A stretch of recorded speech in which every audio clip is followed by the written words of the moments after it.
Exactly what happened today is not what your screen is telling you. On January 16th, 2026, silver got slammed in broad daylight, a fast dump that made it look like the metal story just ended. Gold slid with it. The commentators instantly called it the crash, the moment the commodity supercycle hit a wall. But while your feed was drowning in red candles, one metal refused to blink. Copper held at $5, 86 per pound, like the floor was bolted to bedrock. And that single detail changes the entire story. Welcome back.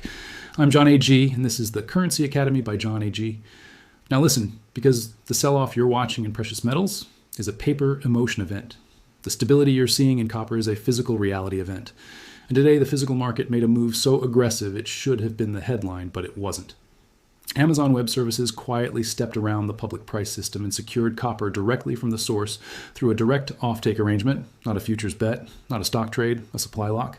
If copper is just another commodity that's about to crash with everything else, why are the biggest corporations on earth grabbing multi-year supply right now? That question is the doorway, because once you see the answer, you realize the market has split into two worlds, the fear world and the build world. Gold and silver are being treated like insurance. Copper is being treated like oxygen. And your screen is lying to you, not because the price is fake, but because the price is incomplete. You're seeing the public quote. You're not seeing the private demand. You're not seeing the off-exchange deals. You're not seeing the corporate hoarding that never touches a warehouse report. Today's silver flush is the perfect distraction. It pulls every set of eyes toward the flashing lights while the real story moves behind the curtain. So in this breakdown, I'm going to do 4 things with 0 wasted time. First, I'll show you why copper holding the line while silver bleeds is not normal and why it screams institutional defense. Second, I'll decode the copper to gold rotation signal, the macro switch from bunker mode to build mode. Third, we'll run the mining math that the mainstream avoids, the brutal supply math that exposes why copper is being defended like a strategic asset. And fourth, we'll crush the strongest bearish argument so you don't get hypnotized by fear, right when the real opportunity is forming. Because this isn't a cute trade idea. This is a structural revaluation story. This is the moment copper stops being treated like a commodity and starts being treated like a strategic tech asset. Here's the key fact Wall Street hates. You can print money, you can print paper contracts, but you cannot print copper mines. So let's start with the lie that feels most real today. The red flush. Silver dropped hard. A sharp emotional hit that triggered stop losses, margin fear, and panic posts. That move feels like truth because it hurts. It feels like reality because it's immediate. Silver is the perfect paper punching bag because it sits at the intersection of speculation and sentiment. When fear hits the tape, silver gets thrown off the boat first. Copper didn't. Copper held. Not with fireworks, with discipline. With a steady bid that looks boring until you understand what it implies. It implies there are buyers underneath this market who are not there for a flip. They are there for supply. And that brings us to the move that matters. Amazon Web Services is not a retail trader. AWS is the nervous system of cloud computing. Its product is uptime. Its enemy is downtime. Its fear is infrastructure failure. When AWS bypasses the public market to secure copper, it is not timing a chart. It is securing the bloodstream of its future build-out. Think about copper in the modern economy. Copper is the metal of movement. It moves electrons. It moves information. It moves energy. It turns power into productivity. Every data center, every EV, every grid upgrade, every charging station, every transformer, every high-speed cable, every cooling loop, every backup system interface, it all runs through copper. Not optional copper, required copper. So when a company with $1 trillion ecosystem decides to lock in supply, it is telling you something brutal. It is telling you availability matters more than price. That is the moment the commodity label starts to die. Because commodities trade on price. Strategic materials trade on access. Say this out loud. Copper is no longer just a thing you buy. It's a thing you secure. Now notice the timing. This move is happening while the public sees chaos, while silver is bleeding, while gold is slipping, while the crowd thinks the cycle is ending. That's not coincidence. That's strategy. The best time to secure supply is when the public is distracted, when the price looks weak, and when the narrative turns bearish. This is how big money moves. They don't chase green candles. They lock logistics while everyone argues about charts. So let's talk about the ratio that reveals the rotation before it becomes obvious. Copper versus gold. Gold is the bunker asset. It's what you buy when you think the system is breaking. Copper is the build asset. It's what you need when you build grids, cars, servers, factories, and power lines. One is defense. One is offense. The copper to gold ratio is the market's mood ring. When the ratio falls, the market is hiding. When the ratio rises, the market is building. Right now, the ratio is trying to turn up. That is the biggest story on the board, because it tells you the next phase isn't dominated by fear, it's dominated by construction. And this is where people get trapped. They think gold and silver are the whole story. They think stacking insurance is the only way to win. Insurance matters, yes. But if the world shifts from panic to build out, the money flows to the metal that builds the future, not the metal that protects you from it. That doesn't mean gold dies, it means copper leads. And copper is already leading in the most honest way markets can speak. Behavior, price stability, corporate contracts, quiet accumulation. Now we do the math. The part that makes this feel less like finance and more like physics. Start with cars. A normal internal combustion car uses roughly 20 kilograms of copper. Wiring harnesses, electronics, alternators. An electric vehicle uses around 80 kilograms. 4 times. That's a category change. Now scale it. Global production is around 80 million vehicles per year. Even partial EV adoption adds millions of tons of copper demand over time. But the real bomb is not the car itself. It's the grid that must feed the car. Every EV is not just a vehicle, it is a plug. Every plug is a demand spike. Charging networks, substations, transformers, distribution upgrades, neighborhoods that were never designed to feed millions of electric motors. That is copper on copper on copper. And then there's the silent monster most people still don't respect, AI data centers. AI is not an app. AI is electricity converted into computation. It is heat, it is power draw, it is cooling, it is redundancy. It is thick cables and heavy bus bars inside buildings that look like industrial fortresses.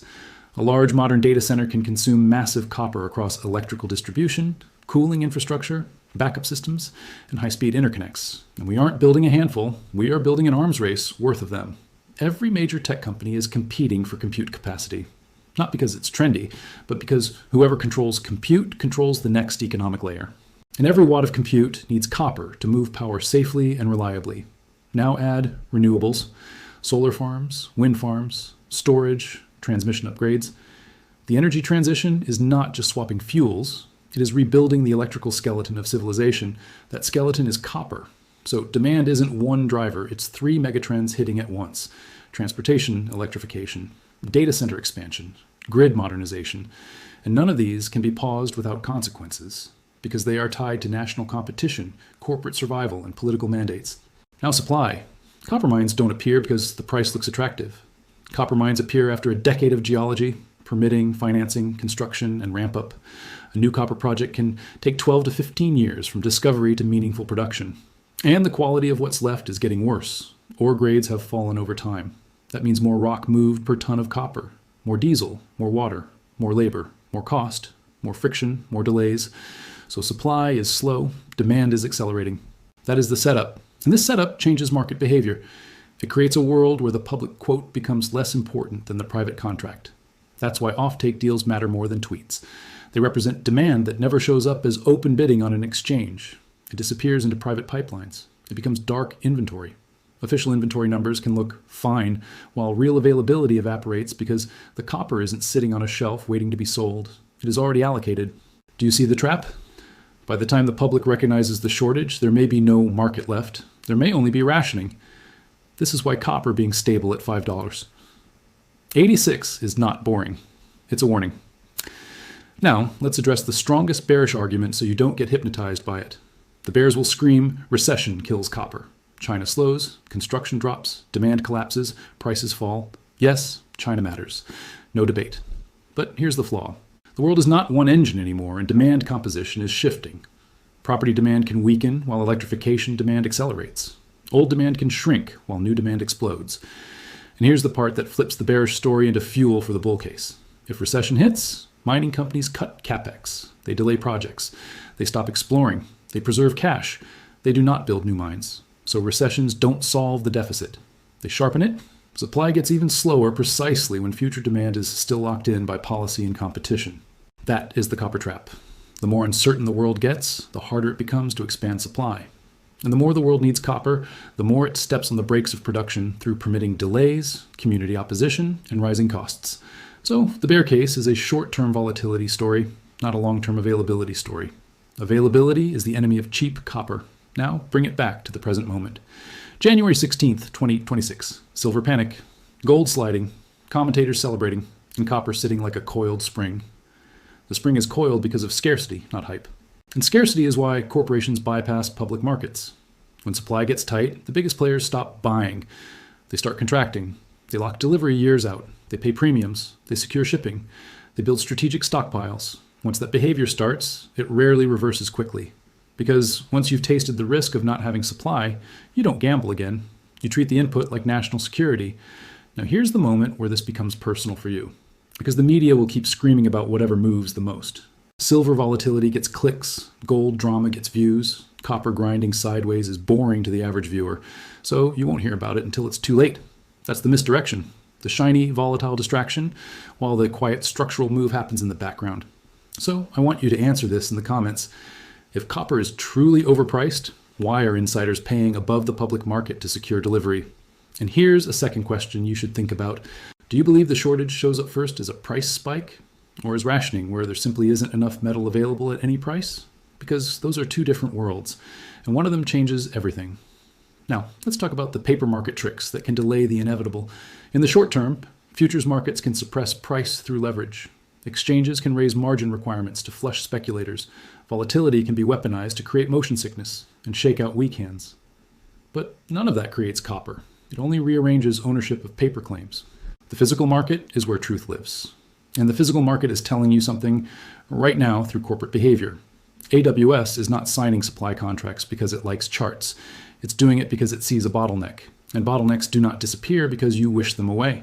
So here's the near future headline that will shock most people, but will feel inevitable if you understand this setup. Major tech projects delayed due to copper supply constraints. That will be the moment the public wakes up. That's when copper stops sounding like a mining niche and starts sounding like an economic emergency. And when that happens, the price won't move politely. It will gap. It will jump. It will reprice. Because at that point, every buyer who waited will rush in at the same time. And the sellers will be gone because they already sold forward. The metal will be spoken for. Now, here's the part that should give you chills. If copper becomes fully strategic, governments will not sit back and watch. Electrification is political. AI is geopolitical. Grid resilience is security.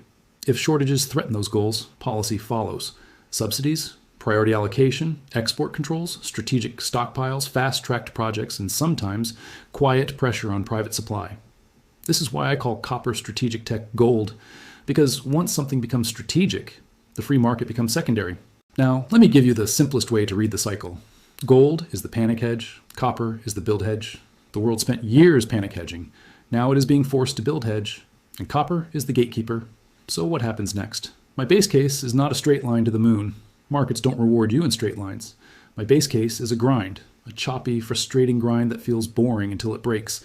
Copper can chop between $5 and $6. It can spike on disruption headlines. It can dip on recession scares, but if the structural bid remains, every dip gets bought. Every pullback becomes a procurement window for the giants. And while the public argues about whether copper is done, the real buyers keep locking supply. That's how shortages are born, not with fireworks, with contracts. Now, I'm going to be blunt. The reason this matters is not because you need to become a copper trader overnight. It matters because copper is a truth detector for the real economy. When copper holds, while fear trades wobble, it tells you the build-out is alive. It tells you infrastructure spending is still underway. It tells you the world is wiring the future, even when the headlines say crash. And if that's true, then the metal story is not ending. It's splitting. It's evolving. Precious metals can still matter for protection. Industrial metals matter for participation. And you don't want to be the person who only bought protection while everyone else bought participation. If you've made it this far, you've earned the real takeaway. The market isn't collapsing, it's re-ranking. It is deciding which metals are fear assets and which metals are future assets. Copper is moving up the ranking. You can see it in corporate behavior. You can see it in price stability. You can see it in the quiet drain of public availability. The screen shows you the candle. The real market shows you the contract. One more detail that should make you sit up. Watch the public warehouse numbers, but don't worship them. The real signal is the withdrawals, the vanishing tonnage that leaves quietly while the headlines stay loud. When an exchange reports inventory, it's only reporting what is visible and registered, not what has been diverted into private hands. The moment procurement teams start building corporate stockpiles, the public market turns into a mirage. You can see a flat chart while real availability collapses because supply is being pre-sold and moved off the table. That phase is where violent repricing is born. The public doesn't notice until premiums blow out and delivery times stretch. By then, the easy metal is gone. Watch flows, not feelings. And when the next shock hits, copper won't wait for analysts to catch up. It will move first, and the headlines will follow everywhere afterward, quickly. And don't forget, subscribe to support the original work. And if you're part of the movement against copycats, comment Jon AG best so I can see you. Because this channel exists for one reason, to keep you ahead of the narrative, not behind it. Here's the final conclusion burned into your brain. Silver's red flush is an emotion event, copper's stability is an allocation event, and the biggest corporations on Earth are behaving like copper is too important to leave to public pricing. So the question is simple. Are you watching the exit sign, or are you watching the VIP entrance? Stay sharp. The copper era doesn't announce itself with a bell. It arrives quietly, then all at once. And when the crowd finally notices, the best seats are already taken.